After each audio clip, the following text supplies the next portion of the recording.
Assalamualaikum warahmatullahi wabarakatuh. Selamat berjumpa kawan sebuah legenda. Kali ini saya akan membawakan cerita untuk kalian dengarkan.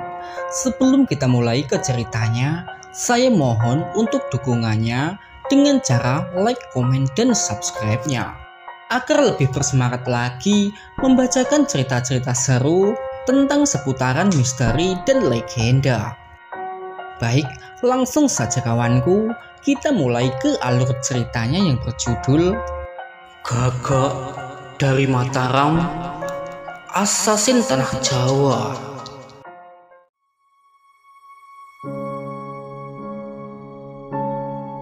Dewi wanita kuat. Dewi harus kuat ya. Tunggulah berita kemenangan dari Maha Guru. Insya Allah, ujar Wulandari sembari menyeringai menahan rasa sakit. sekarang pergilah Ratih. Jangan biarkan saudari-saudarimu menunggu. Sesaat itu Ratih sembari mencium kaki Wulandari lalu bergegas pergi. Wulandari adalah wanita yang berjasa besar dalam hidupnya. Selang beberapa waktu Ratih melangkahkan kaki meninggalkan Wulandari yang sedang ditemani Zainab serta Mahesa kecil. Ratih berlinang air mata teringat akan 3 tahun yang lalu, di mana dulu dia dan saudari-saudarinya bukanlah siapa-siapa. Keberadaan mereka disepelekan oleh kaum laki-laki. Hingga kalanya Wulandari serta Arya Binangun hadir mengubah mereka menjadi serikandi yang disegani kawan dan lawannya. Terima kasih Dewi. Gumam Ratih sembari menghapus air matanya yang berlinang di wajahnya. Disusul langkah cepat terayun menyelusuri jalan berundak menuju ke bawah bukit di mana saudari-saudarinya telah berkumpul bersama ratusan pendekar Sekar Buana. Tampak Umayroh yang sedang membawakan buntalan berisi bekal milik Birantra. Nyai, tolong berikan itu kepadaku. Malu dilihat banyak orang, ujar Birantra sembari menatap wanita bongsor yang sedang tersenyum kepadanya. Kenapa harus malu sih Kang Mas? Atau begini saja, Kang Mas jangan pergi, nikahi aku saja ya, ujar Humayroh dengan wajah tersipu malu. Mendengar itu Birantra hanya bisa menelan air ludahnya. Birantra, yang dikatakan Nyai Umayroh benar. Sebaiknya kamu tinggal saja menikahlah dengannya, goda Wirajaya dengan senyumannya. Mendengar itu suara tawa yang terdengar. Tolonglah Nyai, berikan itu dan pergilah dari sini. tapi Kang Mas harus janji ya, setelah pulang harus menikahiku. Birantra terkejut mendengarnya. Baik Nyai, tapi sekarang serahkan itu, ujar Birantra setelah melihat Jatmiko serta para pendekar sepuh menuju ke tengah rombongan. Humayroh tersenyum bahagia, disusul buntalan yang ia serahkan kepada calon suaminya itu. Sementara itu Ki Jatmiko berpamitan kepada saudara-saudaranya. Jatmiko, titip salam kepada Mbah Guru, ujar Ki Supala yang amat rindu kepada Arya Binangun yang sudah ia anggap seperti putranya sendiri. Baik Kang Mas, akan saya sampaikan. Apa-apa teriakan dari Ki Kamandaka yang sembari mengayunkan tangan ke depan isyarat agar 300 pendekar Sekar Buana membawa kuda-kudanya menuju ke arah selatan, di mana perang besar menanti mereka. Umayroh tersenyum melihat pemuda gagah bernama Birantra yang beberapa hari yang lalu pernah menggendong tubuh bongsornya. Kang Mas Birantra, cepat kembali dan nikahi aku, teriak Umayroh sembari melihat ke arah Birantra yang sedang mengawasi di belakang rombongan bersama Wirajaya dan Baganta. Mendengar itu Birantra segera menarik tali gagang kuda agar melaju lebih cepat. Umayroh tersenyum mengira Birantra sedang bersemangat setelah mendengar ucapannya. Selang beberapa waktu suara riuh penduduk Talun terdengar mengiringi kepergian Jatmiko dan 300 pendekar Sekar Buana. Sementara itu di atas bukit terlihat Wulandari sedang berdiri sembari menuntun Mahesa Binangun. Sementara Zainab hadir dengan memapahnya. Dari atas bukit, mereka melihat di kejauhan rombongan besar yang sedang menuju ke arah selatan. Kang Mas, aku rindu padamu. Cepatlah pulang ya Kang Mas. Aku ingin melihatmu walau untuk yang terakhir. Ujar Wulandari menyiratkan wanita itu sedang tidak baik-baik saja. Pagi itu di atas puing-puing reruntuhan candi peninggalan dari Wangsa Sailendra yang beberapa ratus tahun yang lalu pernah menorehkan sejarah panjang di atas bumi Mataram. Tampak 8 pendekar yang sedang berjaga di sekitaran candi dikala Arya Binangun sedang menghangatkan badan di api unggun ditemani oleh Laila dan Rinjani. Untuk beberapa waktu Arya Binangun tertegun sembari memegang kalung permata biru yang menggantung di lehernya. Sepertinya pemuda itu sedang mendapat firasat kurang baik tentang kondisi pujaan hatinya. Ada apa, Mahaguru? Apa ada yang mengganggumu? Tanya Rinjani menyadari perihal perubahan wajah pada Arya Binangun. Tidak ada apa-apa, Dewi. Mungkin hanya karena aku yang terlalu rindu kepada Wulandari. Ujar Arya Binangun yang sedang mencoba membawa dirinya agar bisa kembali tenang. Mendengar itu Rinjani tersenyum. Tahu betul berapa besar rasa cintanya Arya Binangun kepada istrinya. Mahaguru, sebenarnya bagaimana kamu bisa mengenal Dewi Wulandari? Tanya Laila Begum penasaran atas masa lalu Arya Binangun. Dulu Wulandari dan Ki Sutameja merawat serta menampungku. Mahaguru, ceritakanlah kepada kami agar kami bisa belajar dari pengalaman cintamu, Mahaguru. Ujar Laila Begum sembari tersenyum memancing Arya Binangun agar mau bercerita perihal masa lalunya. Benar, Mahaguru, ceritakanlah kepada kami. Siapa tahu beban Mahaguru bisa sedikit berkurang. Ujar Rinjani dengan senyum cantiknya. Arya Binangun sedikit terhibur mendengar penuturan dua wanita yang berada tak jauh dari tempatnya. Seperti yang kubilang tadi, Wulandari dulu pernah menolongku serta menampungku di tempat yang masih asing bagiku. Jadi, benar Mahaguru bukan berasal dari tanah ini? Tanya Laila Begum semakin penasaran akan masa lalu Arya Binangun. Arya Binangun hanya tersenyum seolah enggan menjawab dari mana ia berasal. Kenapa Mahaguru tidak kembali ke tempat asalmu? Jangan bilang karena Dewi Wulandari. Kamu benar, Laila. Wulandari adalah alasanku untuk memilih tinggal di sini. Jawab singkat Arya Binangun sembari memandang batu permata biru yang menjadi simbol ikatan cinta antara mereka. Melihat itu Laila dan Rinjani saling bertukar pandangan. Dewi Wulandari sungguh beruntung mendapatkan laki sepertimu, Mahaguru. Bukan, Rinjani. Aku yang seharusnya lebih beruntung mendapatkan wanita yang seperti Wulandari. Mendengar itu mereka hanya bisa tersenyum sampai suara Argasena yang menarik perhatian mereka. Guru, ada yang datang. Ujar Argasena setelah mendengar derap kaki puluhan kuda yang sedang menuju ke arah mereka.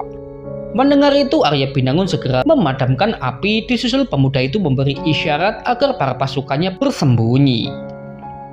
Selang beberapa waktu tampak 20 penunggang kuda yang berhenti di tempat itu guna beristirahat setelah melakukan perjalanan jauh. 20 pengikut Ki Jafari, jelas dari penampilan mereka. Sebaiknya kita istirahat dulu di sini, ujar seorang dari mereka. Benar, aku setuju denganmu. Kuda-kuda kita juga butuh istirahat, ujar asasin yang lain disusul mereka yang turun dari atas pelana kudanya. Sepertinya ada orang tadi di sini ya, ujar seorang asasin setelah mendapati sisa-sisa pembakaran api unggun. Mendengar itu para asasin segera mencabut pedangnya guna berjaga-jaga perihal segala kemungkinan yang bakal terjadi. Disusul mereka yang memindai sekeliling sampai mereka yang melihat 11 ekor kuda yang tertambat tidak jauh dari tempat mereka. Hati-hati! Teriak seorang pemimpin asasin memperingatkan rekan-rekannya. Sampai kalanya mereka yang dikejutkan oleh kemunculan Layla Begum dari tempat persembunyiannya. Oh, Layla, sedang apa kamu di sini? Dosa pengkhianat. Tentu saja aku menunggu kedatangan kalian. Jawab Layla Begum sembari tersenyum menyeringai kepada mantan kawan-kawannya itu. Mendengar itu puluhan asasin terkejut. Tampak dari mereka yang melangkah mundur menjauhi gadis yang mampu membuat asasin menaruh rasa takutnya. Mundur, pergi dari sini. Disambut pasukannya yang bergegas menuju ke tempat kuda-kudanya berada. Sampai mereka yang dikejutkan suara lantang Layla Begum. Serang! Teriak Layla Begum yang disambut Arya Binangun serta para pendekar keluar dari persembunyiannya. Para asasin terkepung karenanya. Mau tidak mau mereka melakukan perlawanan, mengakibatkan pertempuran sengit terjadi di sana. Pagi itu menjadi bentrok pertama pasukan pengintai Sekar Buana melawan pasukan patroli dari Segoroyoso. Tampak di sepasang mata Layla Begum, Argasena dan kawan-kawannya berjuang sekuat tenaga menaklukkan pasukan musuh. Sampai tatapan Layla yang tertuju ke arah pemimpin pasukan musuh. Layla segera membawa langkahnya maju menembus medan pertempuran guna menghampirinya. Menyerahlah kalian. Jangan harap aku menyerah kepadamu pengkhianat. Ujar asasin itu sembari memainkan pedang di tangannya. Baiklah kalau begitu, kamu yang memaksaku.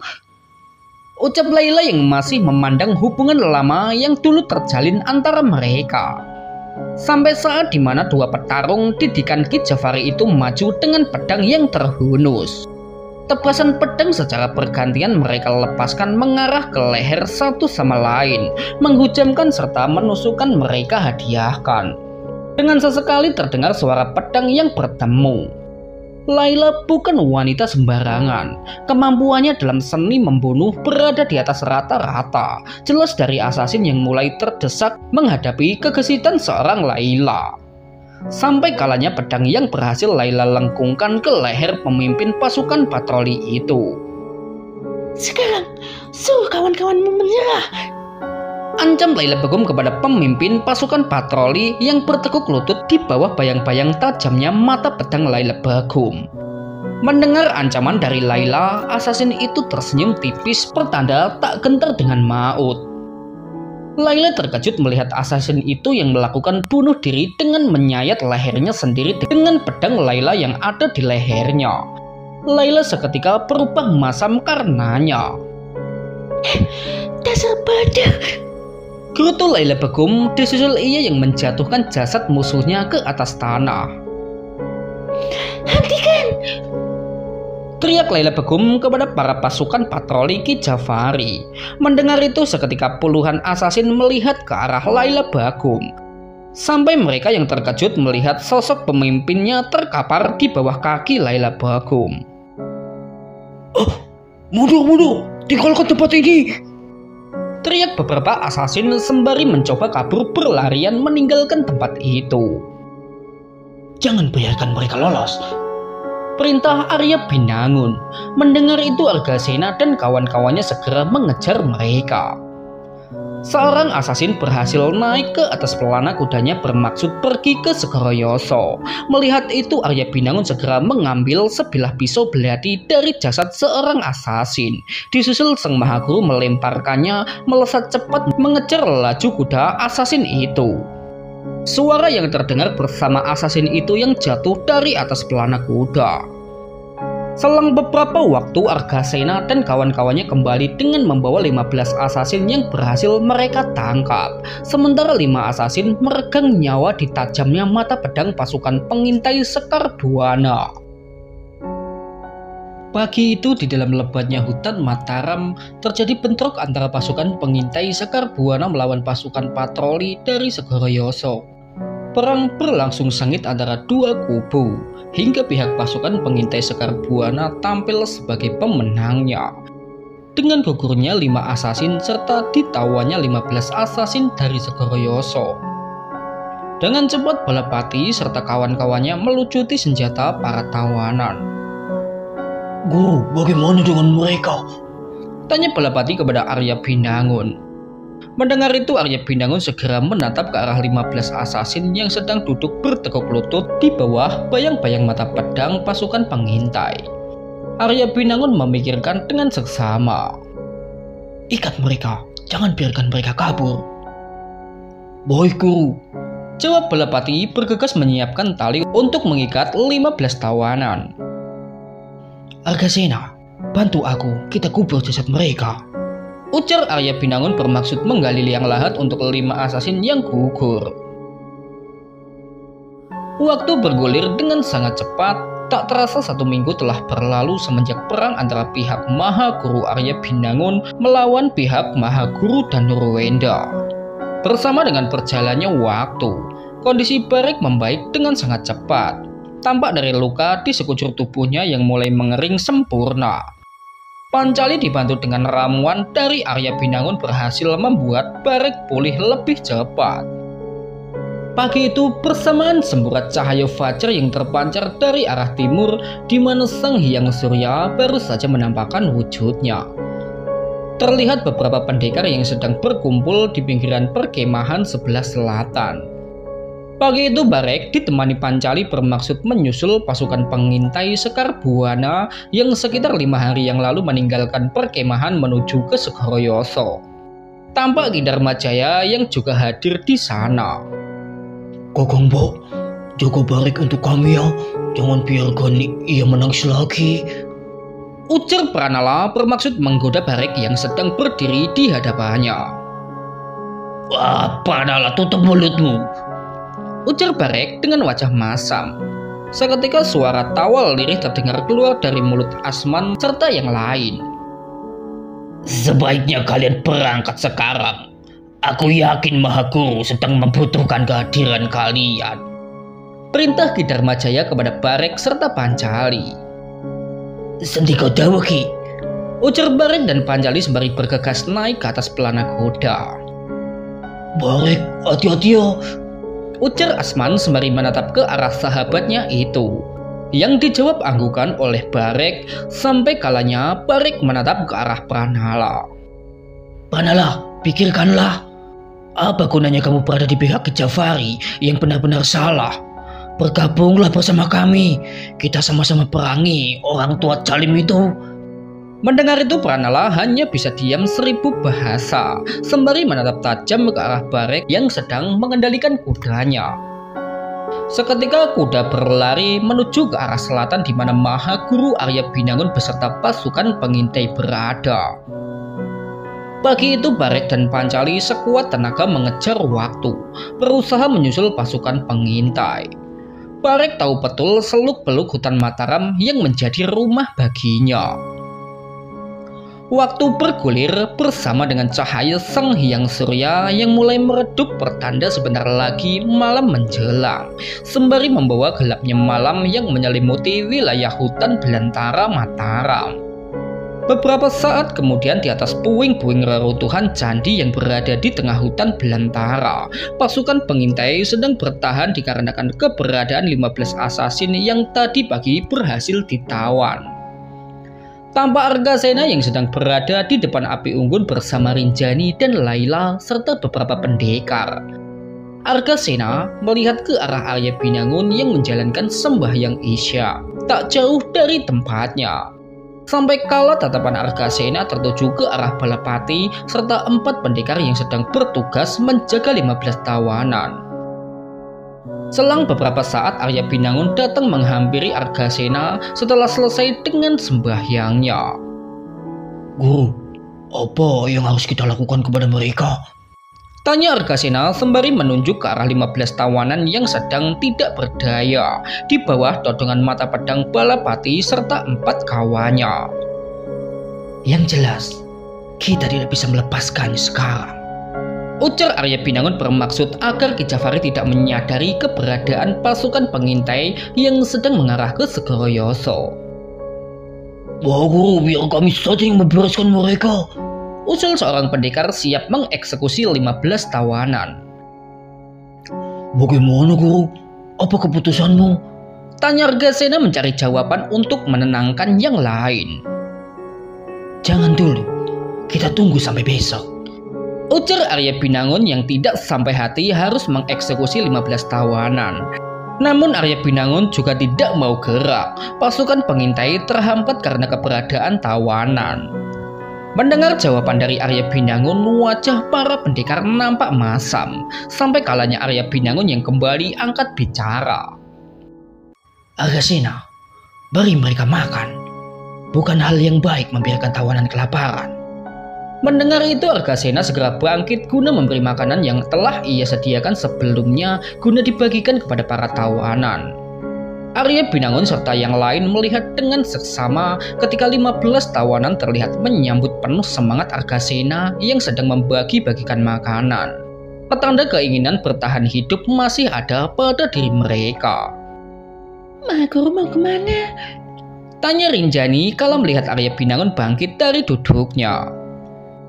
Sebentar Rinjani, aku sedang mencari jawaban. Ujar Arya Binangun sembari bergegas membawa langkahnya pergi menjauh dari tempat itu.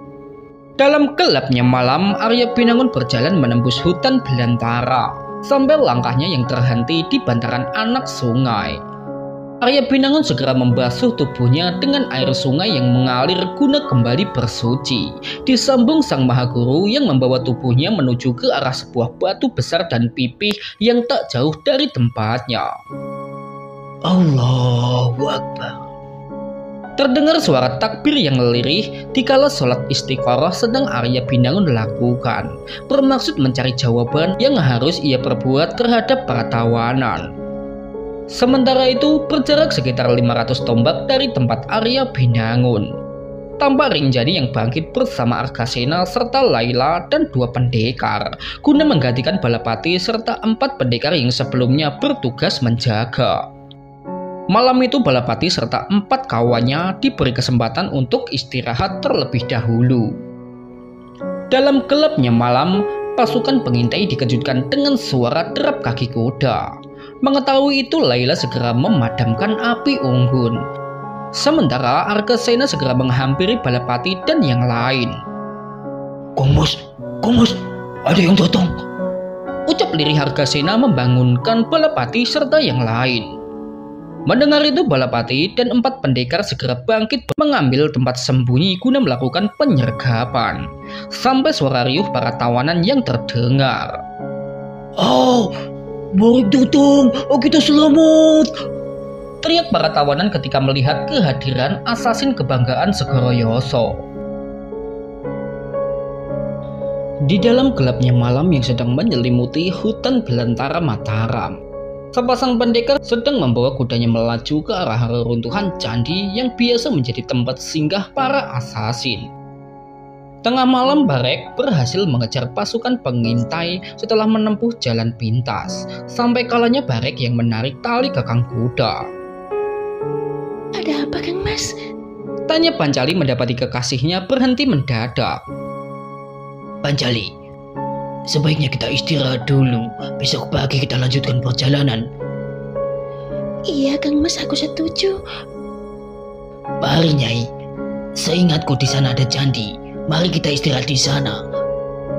Bersama dengan mereka yang kembali menarik tali gakang kuda guna menuju ke arah reruntuhan candi, sampai pada waktu mereka dikejutkan oleh kemunculan 5 pendekar.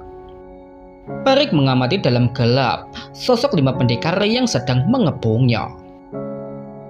Katakan siapa kalian? Tanya pendekar yang tak lain adalah Balapati. Gelapnya malam mengakibatkan mereka sulit mengenali satu sama lain. Sementara Barek bersiap mencabut senjatanya, waspada atas segala kemungkinan yang akan terjadi. Sementara Pancali berusaha melihat dengan seksama dalam kegelapan. Kang Mas Balapati, ini aku Pancali. Ucap Pancali yang hafal betul suara Balapati. Oh, Pancali? Gumam Balapati serta yang lain. Disambung mereka yang segera menyarukan kembali pedang yang sempat terhunus. Kang Mas, mereka teman-teman kita.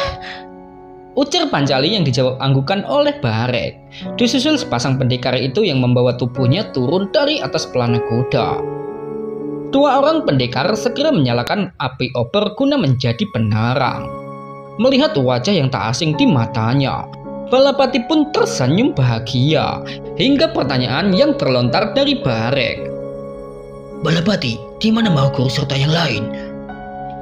Mereka ada dalam candi.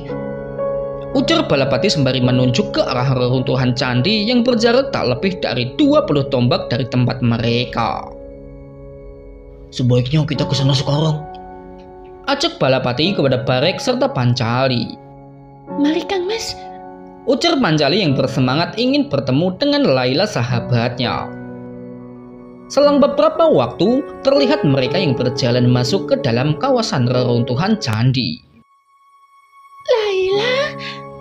Teriak Pancali memanggil Laila yang menghunuskan pedang ke arah 15 tawanan. Mendengar itu, Laila segera membawa pandangannya ke arah kedatangan Pancali serta yang lain. Laila tersenyum saat melihat wajah polos seorang Pancali, sampai kalanya ia yang tanpa sengaja melihat keberadaan Barek di samping Pancali. Wajah Laila seketika masam setelah melihat wajah Barek yang diterpa cahaya obor. Bukan hanya Laila yang terkejut akan kedatangan Barek. 15 tawanan menatap dengan seksama wajah Barek. Oh, Barek! Barek! Tolong kami! Barek! Suara riuh para tawanan di tengah malam ketika melihat kedatangan jagoan mereka. Barek menatap 15 asasin yang sedang duduk bertekuk lutut dengan tangan terikat di bawah todongan pedang Laila Begum dan Argasena serta Rinjani. Tampak wajah Barek yang seketika berubah masam karenanya. Barek menatap dengan seksama ke-15 asasin yang dulu pernah menjadi anggota pasukannya, sampai kalanya Barek yang menoleh ke arah Argasena. Argasena, di mana Mahaguru? Hai penjahat, untuk apa kamu mencari Mahaguru? Teriak Laila Begum kepada Barek. Katakan Barek, kenapa kamu mau mencari Mahaguru? Tanya Argasena yang berada di dekat Laila. Aku ingin membicarakan suatu hal perihal mereka. Pergilah ke arah sana. Seharusnya Mahaguru berada di sekitaran sungai. Kang Mas, aku ikut. Pancali ingin ikut Barek menemui Mahaguru. Nyai, biarkan aku sendiri. Kamu beristirahatlah dulu, Nyai. Ujar Barek mengetahui rasa lelah dan letih yang menghinggapi Pancali. Ya sudah Kang Mas, hati-hati ya. Mendengar itu, Barek bergegas melangkah pergi meninggalkan reruntuhan candi, menyelusuri jejak Arya Binangun. Bagi Barek tidaklah sulit untuk menemukan keberadaan Arya Binangun. Seketika Barek melihat Arya Binangun yang sedang duduk bersila di atas batu pipih besar yang berada di sekitar bantaran anak sungai, dan dengan cepat Barek segera menghampiri Arya Binangun. Assalamualaikum. Salam yang Barek lempar disusul pemuda itu yang mengambil tempat duduk di samping Arya Binangun yang sedang larut akan zikirnya kepada Sang Hyang Tunggal. Barek menunggu dengan sangat sabar. Selang beberapa waktu Arya Binangun mengakhiri zikirnya. Waalaikumsalam warahmatullahi wabarakatuh. Jawab Arya Binangun disusul pemuda itu yang menoleh ke arah Barek. Barek, kapan kamu datang? Baru saja Mahaguru. Lantas, ada apa kamu kemari? Mendengar itu Barek memikirkan apa yang harus ia utarakan kepada Sang Mahaguru Arya Binangun. Mahaguru, bagaimana dengan nasib kawan-kawanku yang sedang kamu tahan? Barek, memangnya kamu mengenal mereka? Benar Mahaguru, dulu mereka bagian dari pasukanku. Mendengar itu Arya Binangun menghela nafas panjang dikala Sang Pencipta menjawab doa-doanya lewat perantara kedatangan seorang Barek. Lalu bagaimana Mahaguru? Tanya Barek yang tidak sabar mendengar keputusan Arya Binangun atas nasib 15 tawanan. Barek, semuanya kuserahkan kepadamu. Ah, maksud Mahaguru bagaimana? Barek, mereka akan aku bebaskan, tapi dengan satu syarat. Oh, syarat apa itu Mak Guru? Katakanlah. Mereka harus bersedia meninggalkan Ki Jafari. Mendengar itu Barik menundukkan kepala memikirkan semuanya. Baik Mak Guru, izinkan aku mencoba membujuk mereka, ucap Barik kepada Arya Binangun yang dijawab sebuah senyuman. Sampai saat dimana Arya Binangun yang menatap ke arah luasnya langit Cakrawala yang sedang ditaburi bintang-bintang. Arya Binangun mencoba mencari keberadaan dari Sang Hyang Chandra yang kini telah berada jauh di arah barat. Pertanda pergantian waktu akan segera tiba. Barik, mari kita sembahyang subuh sebelum kita kembali, ucap Arya Binangun yang dijawab anggukan oleh Barek. Selang beberapa saat, tampak mereka yang membasuh sebagian anggota tubuhnya dengan tirta suci yang mengalir dari anak sungai. Pagi itu Arya Binangun menjadi imam bagi Barek yang kini telah banyak berubah menjadi sosok yang pengasih. Barek yang dulu begitu beringas, pagi itu menunjukkan belas kasihnya. Suara takbir yang keluar dari lisan Maha Guru Arya Binangun dan Barek, pertanda sembahyang subuh yang mereka sedang jalankan.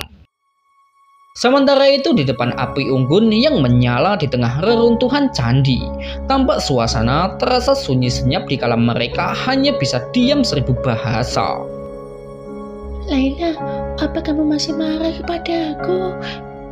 Tanya Pancali kepada Laila yang sedang mengacuhkannya. Tidak ada gunanya aku marah kepada orang yang sudah dibutakan oleh cinta. Tidak ada gunanya. Percayalah Laila, Kang Mas sudah banyak berubah kok. Dia sejatinya orang baik. Kamu seharusnya lebih tahu itu, ujar Pancali yang tahu betul Laila masih menaruh rasa sakit hati kepada Barek. Mendengar itu Laila segera bangkit bermaksud beranjak pergi dari tempat itu. Laila mau kemana? Di dalam suasana remang-remang menjelang kedatangan pagi, sepasang pendekar sebelumnya bermusuhan kini terlihat begitu akrab. Jelas dari mereka yang sedang berjalan bersama guna kembali menuju ke arah runtuhan candi di mana pasukan pengintai sedang bertahan. Selang beberapa waktu, Arya Binangun dan Barek tiba di depan api unggun di mana Rinjani dan Pancali sedang menghangatkan badan. Arya Binangun dan Barek segera membawa tubuhnya duduk di hadapan Rinjani dan Pancali. Selang beberapa saat, tatapan Arya Binangun tertuju ke arah Argasena dan kedua kawannya yang sedang tertidur lelap. Dewi, kemana Laila? Tanya Arya Binangun yang tidak mendapati sosok Laila Bagum. Rinjani menjawab dengan menunjuk ke arah di mana Laila sedang terbaring seorang diri. Melihat itu sekilas Arya Binangun tahu Laila yang sedang marah. Sampai ucapan Barek yang terdengar. Pancali, sebaiknya kamu istirahat dulu, ujar Barek kepada gadis yang berkali-kali menguap karena rasa kantuk yang sedang menyerangnya. Mendengar itu Pancali tersenyum disambung langkah yang ia ayun menyusul Laila Bagum. Sementara Barek berjalan menuju ke arah tawanan. Maha Guru, bagaimana keputusanmu perihal nasib mereka? Tanya Rinjani kepada Arya Binangun yang mengambil tempat duduk di hadapannya. Sebaiknya kita beri kesempatan kepada Barek, jawab Arya Binangun sembari menatap ke arah Barek yang berjalan menuju ke arah Balapati serta 4 orang pendekar yang sedang berjaga di sana. Maksud Maha Guru gimana? Beri kesempatan kepada Barek untuk membujuk mereka. Tampak Rinjani mendengarkan dengan seksama ucapan Arya Binangun. Disusul wanita cantik laksana bidadari itu yang mengangguk-nganggukan kepala. Dewi, sebaiknya kau juga istirahat. Ingat, jalan kita menuju Segoroyoso masih sangat panjang. Rinjani menuruti ucapan Arya Binangun dengan bergegas pergi menuju ke tempat Laila dan Pancali. Balapati, ajak kawan-kawanmu. Sekarang bantu aku, ucap Arya Binangun bermaksud menyembelih seekor kuda guna memenuhi kebutuhan makanan mereka. Tapi bagaimana dengan mereka, Maha Guru? Tanya Balapati perihal 15 tawanan. Balapati, biarkan Barek yang menjaga mereka. Sementara Balapati menatap ke arah Barek yang sedang berdiri tak jauh dari tempatnya. Sesaat kemudian bersama gelapnya malam yang memudar, Barek melihat dengan seksama 15 asasin yang dulu pernah berjuang bersamanya. Barek, kami jujur kecewa kepadamu. Kami tidak menyangka hanya demi perempuan kamu mengkhianati kami. Sekarang pergilah Barek, aku muak denganmu. Kalian terlalu bodoh dan dungu. Mendengar itu, wajah para tawanan yang sebelumnya pucat pasi perlahan memerah. Ki Jafari telah berhasil menjadikan kalian orang-orang yang bodoh. Kalian tak ubahnya seperti anjing baginya. Tutup mulutmu Barek, dasar pengkhianat kau. Suara tamparan keras yang terdengar. Kamu yang tutup mulut bangsat, ujar Barek sembari menunjuk ke arah asasin yang terjerembab karena kuatnya tamparan Barek. Seketika suasana terasa sunyi senyap. Kalian coba pikir, apa menurutmu orang tua itu menganggapmu ada? Dia tidak akan peduli kalaupun kamu binasa. Kita cuma dijadikan alat baginya. Dengan seenaknya, kita disuruh melakukan perbuatan kecil oleh Ki Jafari. Apa kalian tidak memikirkan itu semua, dasar bodoh? Ucap Barek sembari melepaskan tendangan ke arah para asasin yang terdiam memaku. Barek, apa maumu sebenarnya? Tentu saja aku ingin menyelamatkan nyawa kalian. Apa maksudmu sebenarnya Barek? Kami tidak mengerti. Hei bodoh, mau aku berbaik hati kepada kalian. Tapi semua itu tergantung dengan keputusan kalian. Memilih mati demi setan bernama Jafari atau meninggalkannya. Dengarlah kalian, mulailah hidup baru tanpa ada bayang-bayang rasa penyesalan. Dasar bodoh kalian. Ucap lantang Barek kepada 15 asasin. Tambah 15 asasin yang saling bertukar pandangan. Dan satu lagi, Ki Jafari memerintahkan aku membunuh Bahiri yang sudah kuanggap sebagai adikku sendiri. Dan bodohnya aku mau saja menurutinya. Mendengar itu semua terdiam terdagun.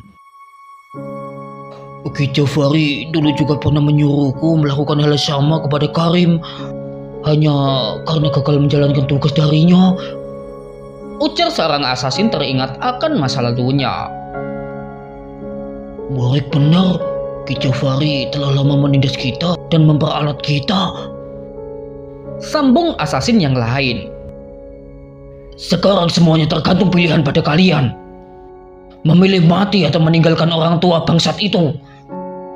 Tampak para tawanan yang mendengar dengan seksama ucapan dari Barek. Sampai kalanya mereka yang dikejutkan oleh suara kuda yang sedang meronta-ronta saat Balapati serta keempat kawannya berusaha menjegalnya ke atas lubang tanah. Segera mereka membawa pandangannya ke arah Arya Binangun yang sedang mengalungkan tajamnya mata pedang ke leher seekor kuda yang berhasil dijatuhkan. Disambut sebuah sayatan cepat yang Arya Binangun berikan mengakibatkan kuda yang merintih bersama darah segar yang mengalir ke dalam lubang yang telah disiapkan sebelumnya. Melihat itu para tawanan menelan air ludahnya. Bagaimana? Apa keputusan kalian? Nyawa kalian ada di tangan kalian sendiri. Ucap lantang Barek kepada 15 tawanan yang sedang tergoncang kala melihat kuda yang barusan Arya Binangun sembelih. Barek, izinkan aku ikut denganmu. Ujar seorang asasin yang berada di belakang. Kemarilah kamu. Perintah Barek memberi isyarat agar pemuda itu bangkit berdiri, kemudian maju menghampirinya. Barek segera mencabut pisau belati guna memotong tali yang sedang mengikat sepasang tangan asasin itu. Terima kasih Barek, terima kasih. Siapa lagi dari kalian yang masih ingin hidup? Majulah. Barek, aku juga ikut denganmu Barek. Aku juga Barek. Ucap asasin yang lain sembari maju ke arah Barek yang serta-merta disambut dengan tajamnya mata belati yang memotong hampir 1 hari penuh membelenggu sepasang tangannya. Dalam sekejap sekitar 5 asasin memutuskan mengikuti Barek, sementara yang lain masih bingung dengan jalan apa yang harus mereka ambil.